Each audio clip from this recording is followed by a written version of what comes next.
তুমি অনেক কি খুশি হইছো? তোমার বাবা আইছে দেখে? কে? জামাইটা তাড়াতাড়ি বিদেশ পাঠাই দিবে, বুঝছেন? এমন এমন স্বর্ণ পান লিখে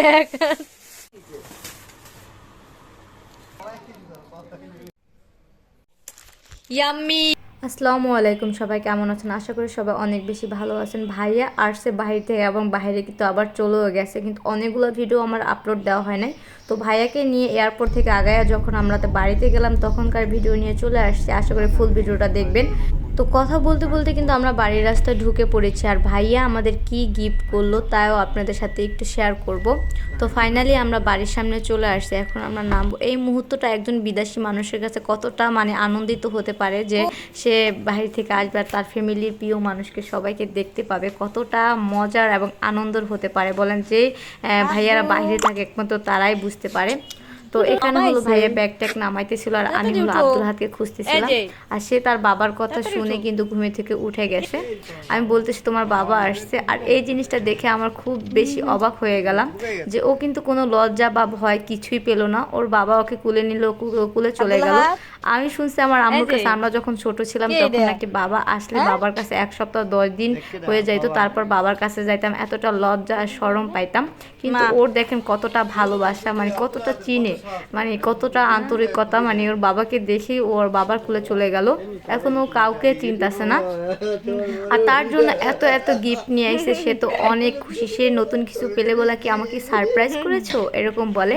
তো এর জন্য তার জন্য হলো মোটরসাইকেল কেনা হয়েছে। সে আগেই বলছিল বাবা আমার জন্য মোটরসাইকেল আনবে, তো এর জন্য ভাইয়া বাইরে থেকে কিনে বাইরে থেকে আসার সময় ঢাকা থেকে মোটরসাইকেল আগে থেকে কিনে রেখেছিল, তো এটা নিয়ে আসলো। তো আমি বারবার জিজ্ঞেস করতেছিলাম কার কুলে উঠছো, কেন উঠছো? সে কোনো কথা বলতেছিল না, বাবাকে পেয়ে সে একবারে ভুলে গেছে। এই জিনিসটা আমাদের খুব বেশি ভালো লাগতেছিল যে এই মুহূর্তটা তাদের কেমন হবে বাবা ছেলের, কিভাবে ও চিনলো বা কি করলো। আধুনিক যুগ বলে কথা, কারণ তারা হয়তো মোবাইলের মাধ্যমে আগে থেকে তার বাপ ছেলেকে দেখে ফেলেছে, ছেলে বাবাকে দেখে ফেলেছে। তো এখানে এখন হলো আব্দুল হাতের গাড়ি হলো আমরা হলো প্যাকিং খুলতেছিলাম, সে এখন এইটা চালাবে। সে পুরাই অস্থির হয়ে যাচ্ছিল যে কখন এটার উপর উঠবে। তো এই যে গাড়ি কিন্তু অলরেডি কাগজ খোলানো হয়ে গেছে, সে গাড়িতে বসে তার 32টা দাঁত বের করে দিছে। আর দেখেন আয়শা ছাড়তে পারে নাই, তার কোনো ক্লান্তি নাই। ছেলেকে পেয়ে সেও সব ক্লান্তি ভুলে গেছে। সে বাড়িতে এসে যে নেমে গেছে কাপড় চোপড় না খুলেই ইয়া না করে ছেলেকে গাড়ি চালাতে। এরপর কিছু কিছু হলো আমাদের চকলেট এগুলো ফ্রিজে রাখতে হবে, তাই আপুকে বলতেছিলাম। আর যে বিষয়গুলো যেহেতু পরের দিন আমার কাকা মারা গেছে, তাই হলো ভালো করে ভাইয়া কি আনছে বা সেই বিষয় এগুলো আমাদের আর দেখা হয় নাই। পরের দিন তো আমরা বাড়িতে চলে আসছি। এখানে অনেক রকম চকলেট আনতেছিল, আর এই চকলেটগুলো সবেই আমার ভাইগনা বলছে ভিডিও কলে এটা এটা কিনবা, এটা এটা কিনবা, তো সে এটাই কিনছে এই আর কি। তো আমরা একটা জিনিস এটা এমন মনে করি যে আমাদের পরিবারের কেউ বিদেশ থাকলে যে সবসময় আমাদের চাহিদাটা থাকেই, তাই না? আমরা কিন্তু এই জিনিসটা চিন্তা করি না যে তারও কিন্তু একটা পরিবার আছে, তারও কিন্তু একটা ফ্যামিলি আছে, তাই না? আমাদের যতটুকু দেয় এতটুকু নিয়ে কিন্তু আমরা সন্তুষ্ট থাকতে পারি।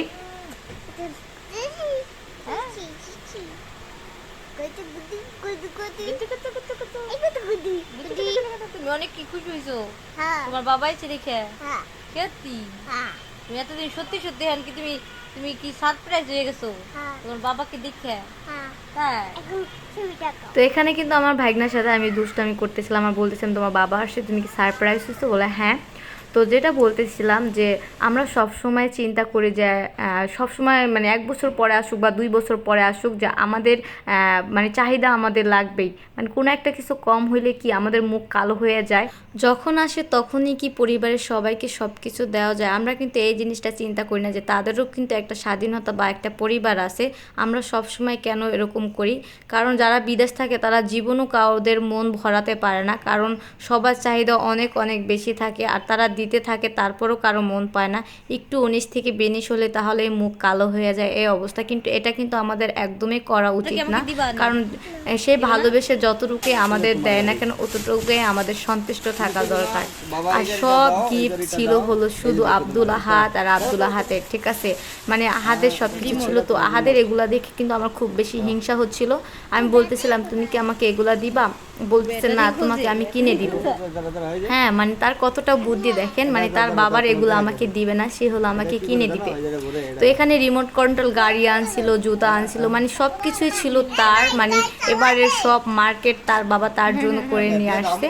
এটা তো আনবেই স্বাভাবিক। আর এখানে হলো যেহেতু সাইফুলের মোবাইল দেওয়া হয়েছে, তো তার মোবাইলের কাভার দেওয়া হয়েছে, মোবাইলটা দেখানো হলো না যেহেতু আমি ভিডিওটা ভৈরব এসে আপলোড করেছি, এই কারণে সে তখন বাইরে ছিল তাই মোবাইলটা দেখাতে পারলাম না।